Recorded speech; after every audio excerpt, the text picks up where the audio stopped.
Jika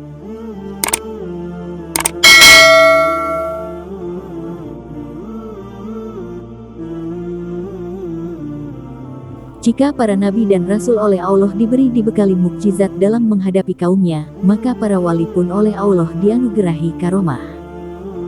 Namun bedanya, jika mukjizat wajib ditampakkan kepada kaumnya, sedangkan karomah tidak wajib ditampakkan kepada orang lain. Bahkan para wali lebih senang jika karomahnya tidak diketahui oleh orang lain.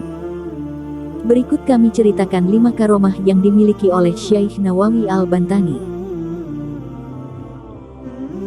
Pertama, tidur di atas lidah ular raksasa.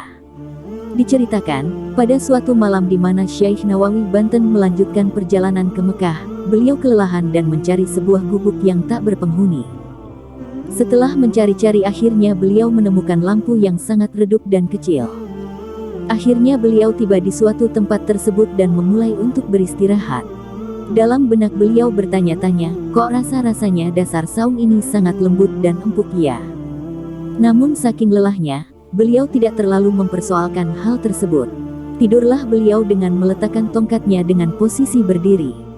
Pagi pun datang dan beliau terbangun dari tidurnya untuk salat dan kemudian beranjak melanjutkan perjalanannya. Setelah kurang lebih 7 langkah dari tempat peristirahatannya semalam, beliau menyentuh darah dari ujung tongkatnya.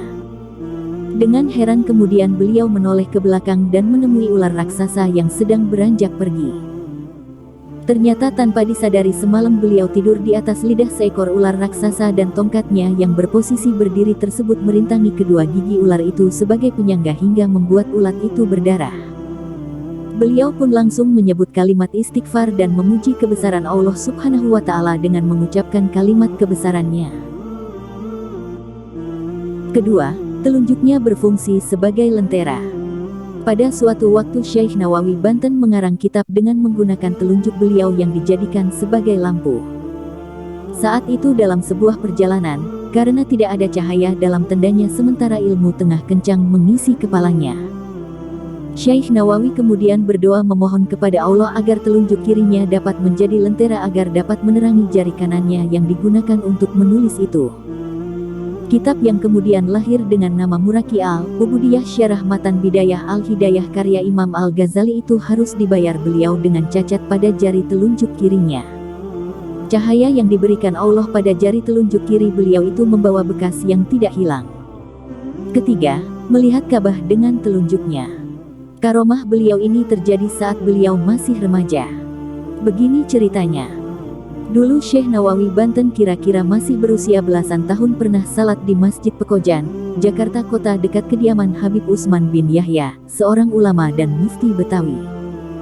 Selesai salat, Syekh Nawawi menghampiri dan berkata kepada Habib Utsman dengan nada lemah lembut dan penuh hormat. Kebetulan Habib Utsman berada di dalam masjid.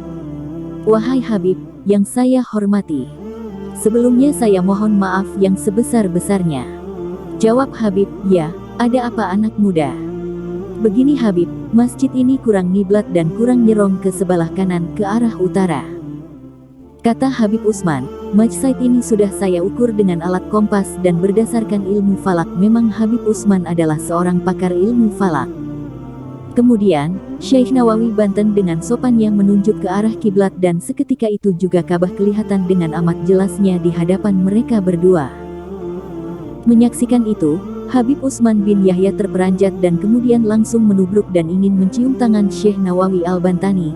Namun Syekh Nawawi menarik dan menolak tangannya untuk dicium tangani oleh Habib Utsman bin Yahya, dan beliau berkata, "Wahai Habib yang mulia, saya tidak pantas untuk dicium tangan oleh Habib.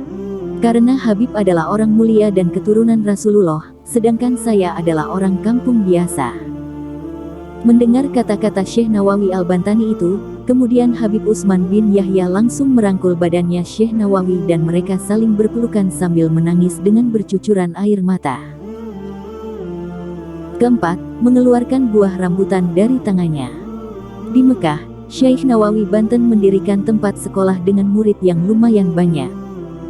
Suatu hari, beliau menjelaskan di hadapan segenap santrinya, sunnah Islam kalau berbuka puasa itu hendaknya memakan yang manis-manis terlebih dahulu.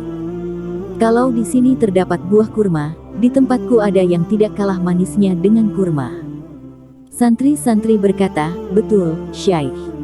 Kalau di tempat kami kurma, lalu bagaimana dengan di tempat Syaikh yang tidak tumbuh buah kurma?" Syaikh Nawawi berkata, "Sebentar."